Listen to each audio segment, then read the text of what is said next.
So once again, good day everyone. So we will discuss about the different types of economy. So as we go on to this topic, I'm Ellen Grace D. Robem from BSBA 2E HRDM. First, we will discuss about the command economy. So, what comes into your mind when you say economy? So, economy is the wealth or resources in a country. The example is in region, no? Especially in terms in production. This is the consumption of the goods and services. When we say command, this is the one that order, command in the authority or a government. Command economy is a system where the government decide the good production and quantity and price in the country. This system that government is also manage the income and investment. So for this example of this communist nation, like the former communist nation, like the former Soviet Union, Cuba, Korea, work according to this system. So, for better explanation, the market decide the goods and services in demand in pre and arrange supply production process and price. Such a market generally operates as per consumer choices, factors like demands and supply, price of the product and services, and generally available in the market. But in a command economy production, the process, the price, and equality, quantity of supply and goods and services are planned and managed and controlled by the government authority.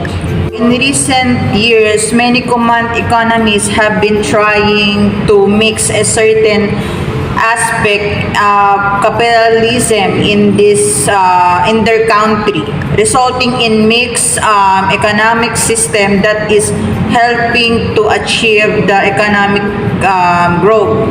Command economy has a characteristic, no? First, the government control. Second, the budget and allocation of the resources. Third, the prioritization. Fourth, the no competition, and fifth, the authority. So first, we have government control. So the government of the nation is create a centralized plan for the economy, and generally for the 5 years where they concentrated on social and economic goal for the country depending on the factors like sectors and region. And while the budget is planned and managed in every year to observe the completion of goals and make necessary changes in the policy in the situation demand.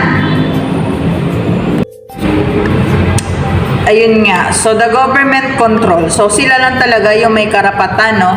Kumontrol sa lahat ng economy ng kanilang bansa. So, yan yun sa number 1. Pagdating naman sa budget and allocation of resources, no, after setting the goals for 5 years, the government also make policy and allocated resources to the various sector and observe the growth. The government is utilized and natural resources and capital depends on every sectors and objectives, plans, and progress. The government also decide against the reducing of employment in a country. So, sinasabi dito, the budget and allocation of resources, no, sila pa rin yun, no, na sa bawat sektor, no, para umangat yung kanilang government is utilize nila yung natural resources and kanilang mga kapital. Depende sa sektor, no, sa mga plano, sa mga proseso, para ma-reduce din, no, yung mga walang trabaho sa kanilang bansa. Third is prioritization. So, as per situation, the government create a plan on production, process, price, and quantity of goods and services produced in a country. For example, food, clothing, and shelter for all can be set as a nation priority by the government, and they create a plan and allocate necessary the resources to work on the goal.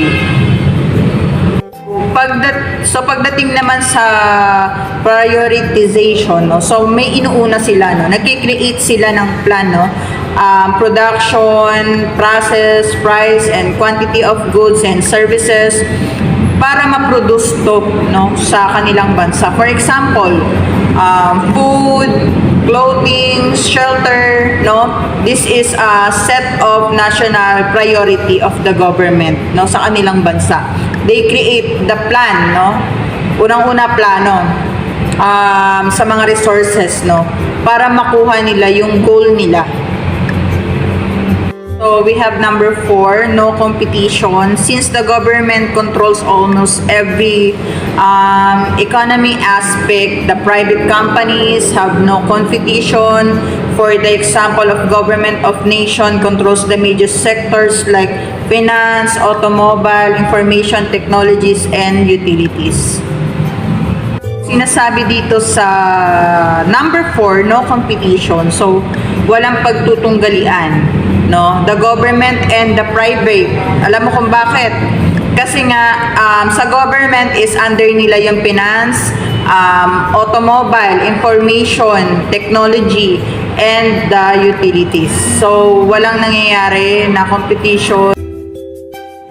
So we have number 5, authority. Since the government is only decision-making authority for important decision in such an economy, the create of policy, rules, regulation, target, and prices and quantity in the centralized economic plan.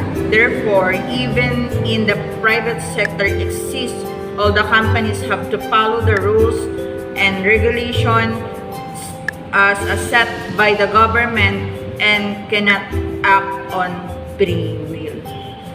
So, sinasabi dito sa number 5, the authority, na sila lang ang may karapatan lahat na mag-create lahat ng mga batas, no? Yung mga rules, no? Saka yung mga target nila, yung mga prices, no? So, sila lahat nag-decision yan, no? Kahit private sector ka pa, so wala ang kapangyarihan, no? So, lahat sila ay yung government yung nagdi-decision lahat. So, next we have an example of a command economy, which is Soviet Union, China, Cuba, and dictatorship. So we have a Soviet Union, all under the state of the USSR, work as per the command economy from 1930 to 1991. The government made all the important decisions for the entire country. So we have number 2, the China. After the Second World War II, China worked under the society ruled by communists, where the government create a plan for the economic growth. Although now the country is operate under the mixed economy, the government still creates 5 years plan for the economic growth and objectives.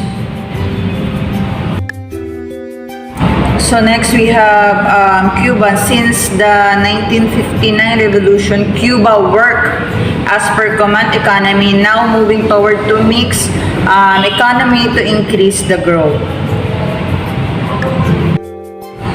So next, the dictatorship. So these are the countries have where the authority of one person control the government, and they also work in a command economy where the government is control many business sectors. From example of this is in the Middle East country like Egypt, Iran, Libya, and many more. So this run is under dictatorship. Good day everyone, my name is Manuel and I will discuss the advantages and disadvantages of a command economy.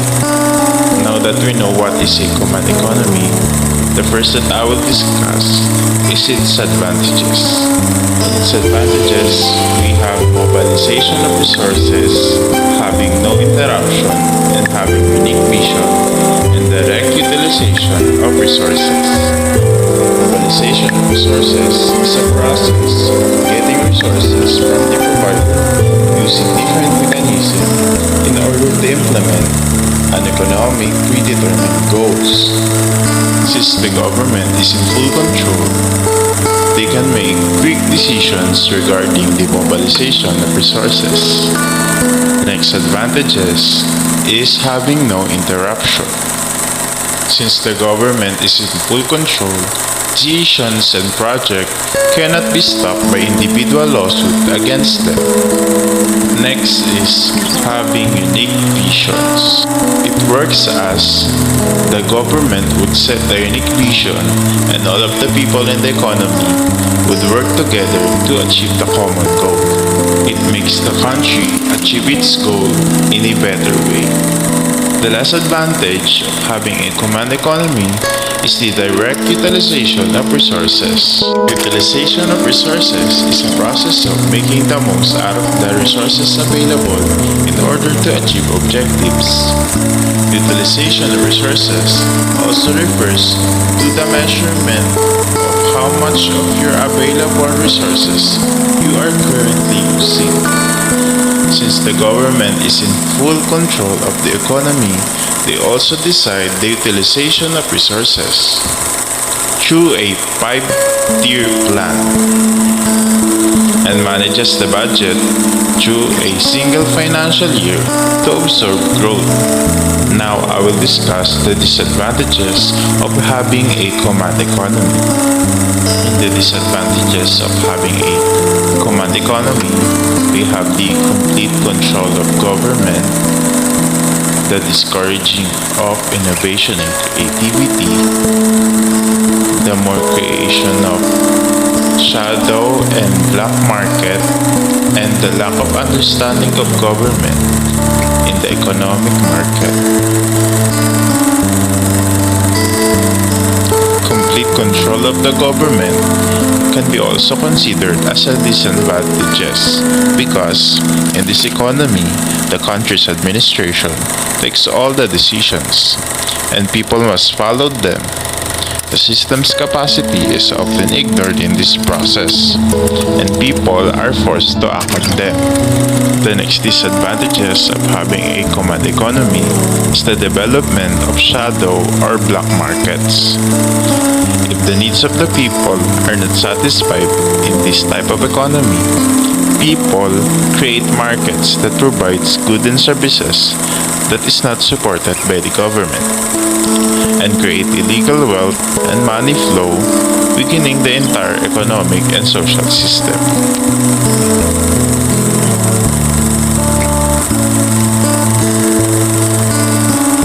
The next disadvantages is the lack of understanding.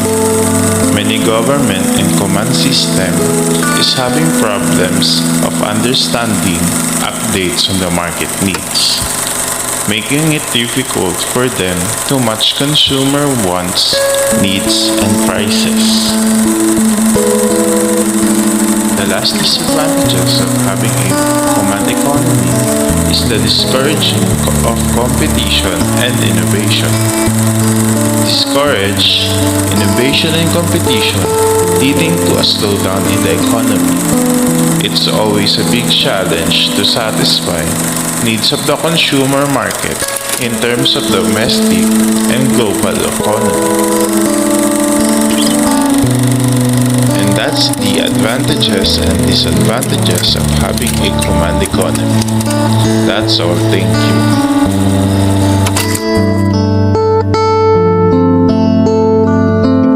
We will discuss another kind of economy, which is the socialism economy. So what is this economy? The term socialism refers to any system in which the production and distribution of goods and service is a shared responsibility of a group of people. Socialism in simple terms. Socialism can be hard to understand. However, a simple socialism definition would be where a government or group provides everything to the people or workers. You can think of this as everything being owned by the public. It's also called common ownership. So, the government rather than the corporation regulates everything from your wage to healthcare. The theory of socialism was developed by Karl Marx. To get a better socialism, it can be helpful to look at some elements. When it comes to socialism example, there are few defining characteristics you notice in socialism. Number 1 is the no competition. Encourage cooperation rather than a competition within the government. Egalitarian society. Create a commitment to social equity for all people. Public ownership. Lack of private ownership and common control within the government. Socialist system typically government run. Next is the cover basic needs. Government provides basic needs like healthcare and education. States regulate price control is the last. Lack of stock market, the government control the price. We have different types in socialism. Number 1 is the democratic socialism. Here, the produced goods can be managed by elected committee. They will plan for the distribution of consumer goods provided by the government. The revolutionary socialism. The revolution should be capitalism and need to be violent. The third one is the libertarian socialism. People should gain freedom from color, caste, creed, and also be equal economically, socially, and politically. The fourth one is the Fabian socialism. It is completely non-violent method used in the 19th century by the British government. They adopt the socialism through peace. The fifth one is the utopian socialism. Its main motto is equality. They will give priority to high-scale industrialization. The sixth is the Christian socialism. The teaching of Christianity imply brotherhood, and the same bonding is encouraged by socialism. The seventh one is the green socialism. It is another type of socialism that focuses on improving natural resources to a great extent, so that the scarcity of food does not occur, and the country may have peace forever. The last one is the market socialism. It is the socialism as the workers get controlled over production. They can sell at a free market at affordable prices and share a profit among all. No space for cheating artificial demand. Countries aren't defined as socialist if they haven't declared themselves as such in a constitution or through their national name. Therefore, throughout history, socialism may have been practiced in many countries, but the country itself has not been labeled as socialist. However, a few countries to declare themselves socialism include Republic of India, United Republic of Tanzania, Republic of Angola, Portuguese Republic, People's Republic of Bangladesh, Democratic Socialist Republic of Sri Lanka, Cooperative Republic of Guyana, and People Republic of Mozambique. Other example of socialism in economic system can view within country's economic system, healthcare, education, corporation, or other factors in these examples. The first one is the Mondragon Corporation, a federation of co-ops that currently employs 85,066 people in Basque region. The workers control the production and the money made from the production. The second one is the former Soviet Union. It is an example of socialist system. They transitioned from capitalist to a socialist government until 1991. The third one is the Cuba. Communist political system, but it is defined as Marxist-Leninist social state.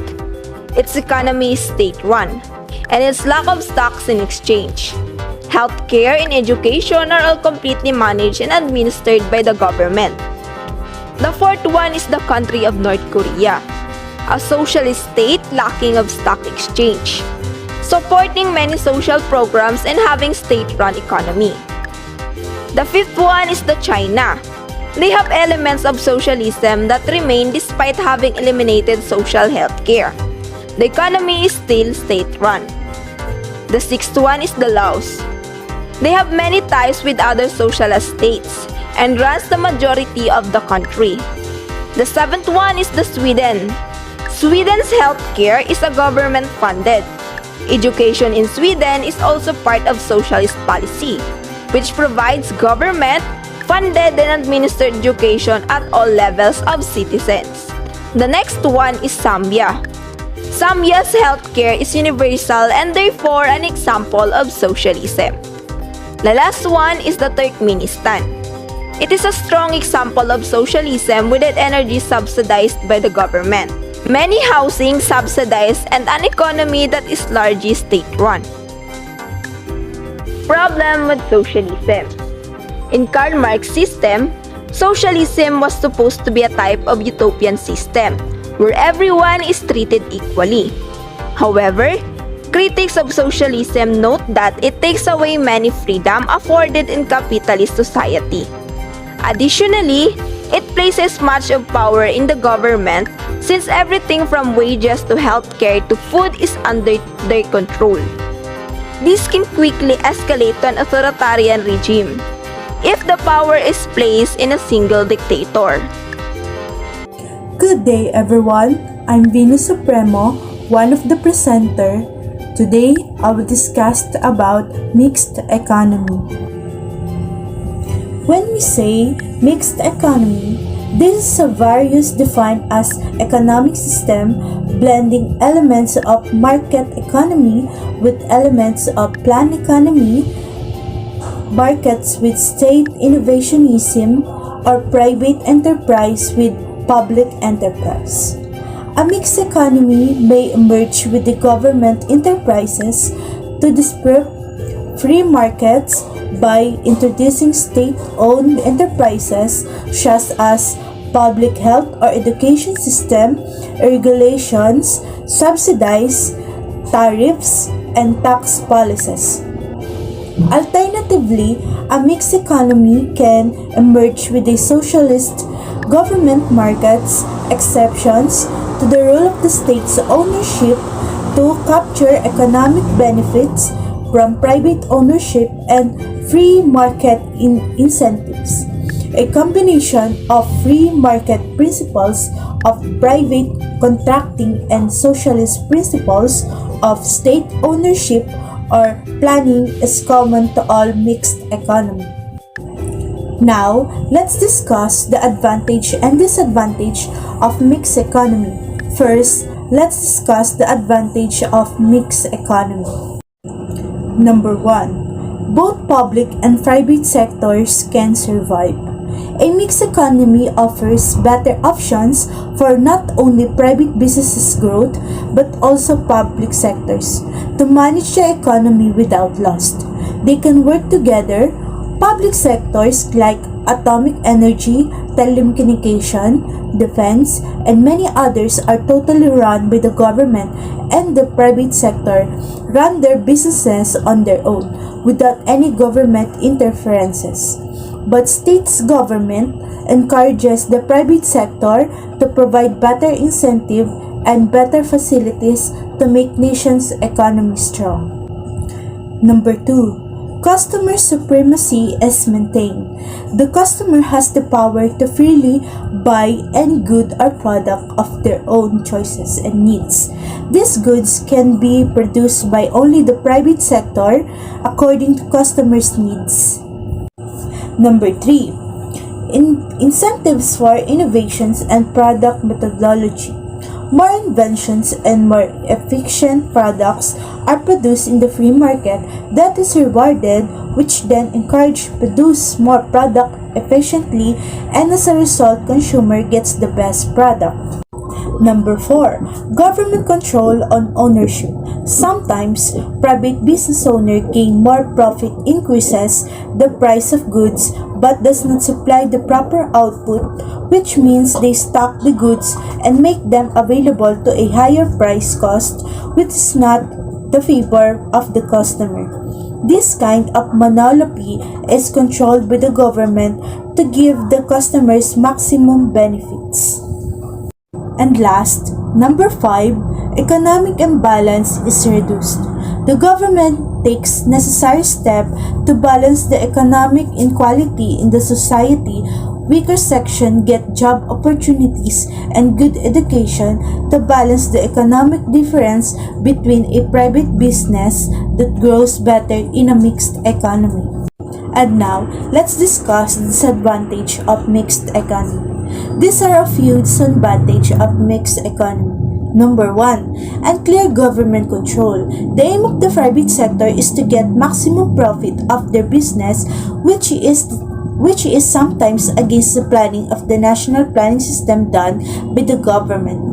Under the national plan, any private has to follow their guidelines to run their business, but they find it difficult. But most of the economy is likely to be in favor of the private sector, which help them to gain more profit. Number 2. Fear of the private sector. Generally, people fear private sector moving to public sectors due to the economical system structure of the national economy, which tend to be in the favor of the private sector. And last, number 3, difficulties of the public sector.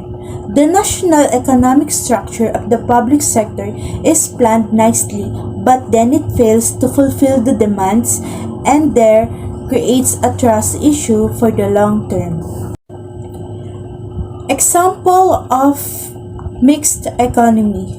The United States is a mixed economy as it leaves ownership of the means of production in mostly private hands but incorporate elements such as subsidies for agriculture, regulation on manufacturing, and partial or full public ownership of some industry like letter delivery and national defense.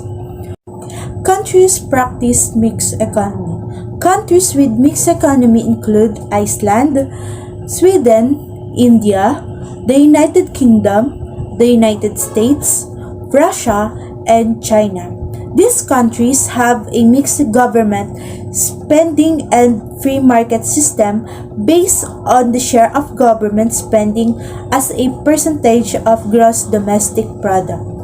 That's all my part. Thank you for listening.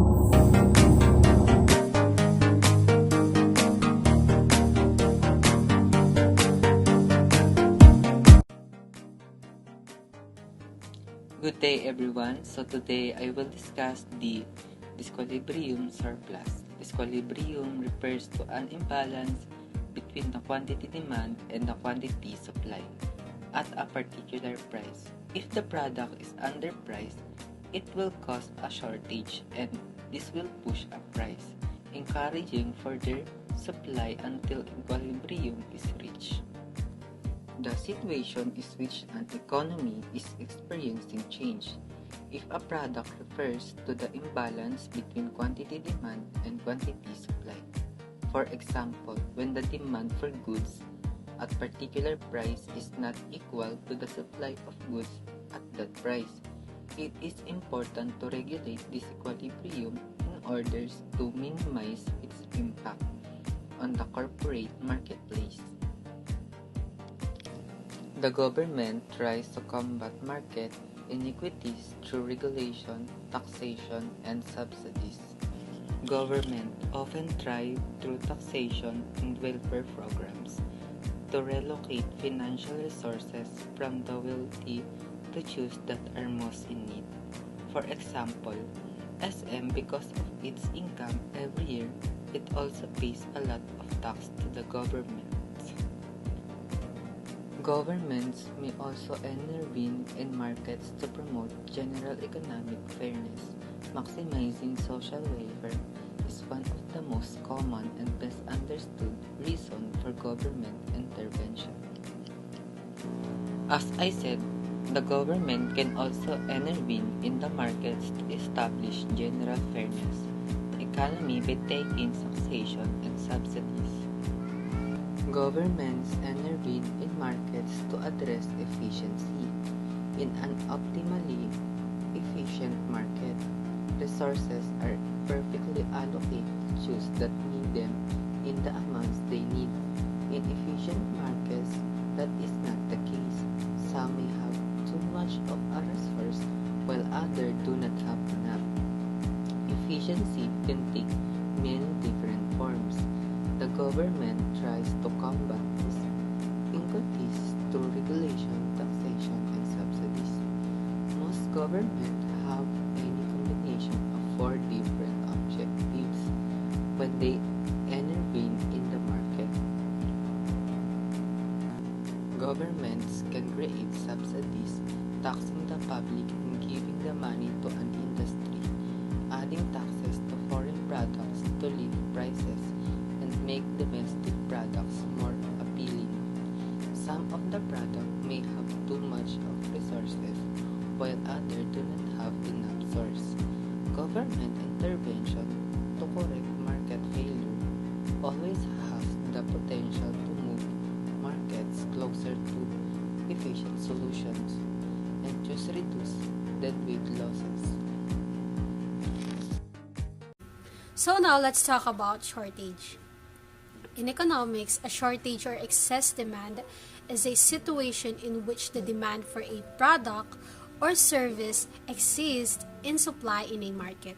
It is the opposite of an excess supply or surplus. In a normally functioning market, there is an equilibrium between the quantity demanded and quantity supplied at the price point dictated by market forces. So usually this condition is temporary, as the product will be replenished and the market regains equilibrium. Note that shortage should not be confused with the economics term scarcity. In that shortage are usually temporary and cannot be corrected, while the scarcities tend to be systematic and cannot be readily replenished. There are three shortage causes. So first one, increase in demand.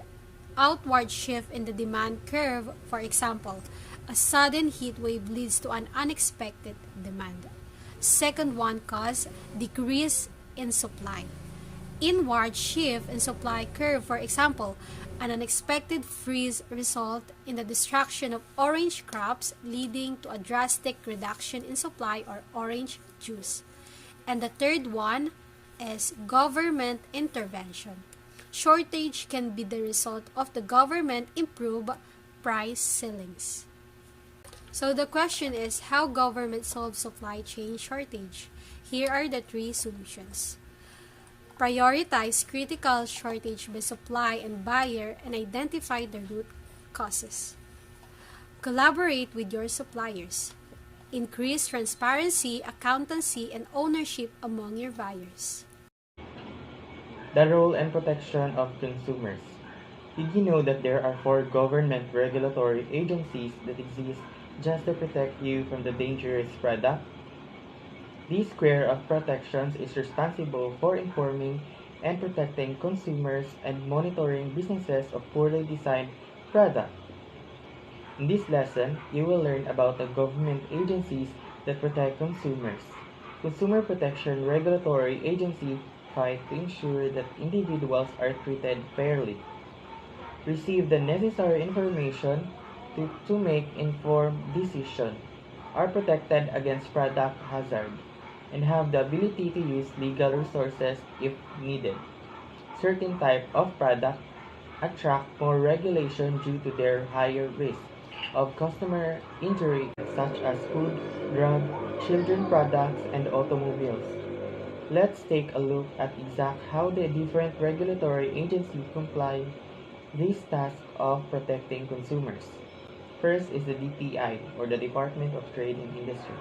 Besides overseeing the effective implementation and reinforcing of trade regulation and fair trade law, the DTI provides protection to consumers through consumer education and information dissemination program.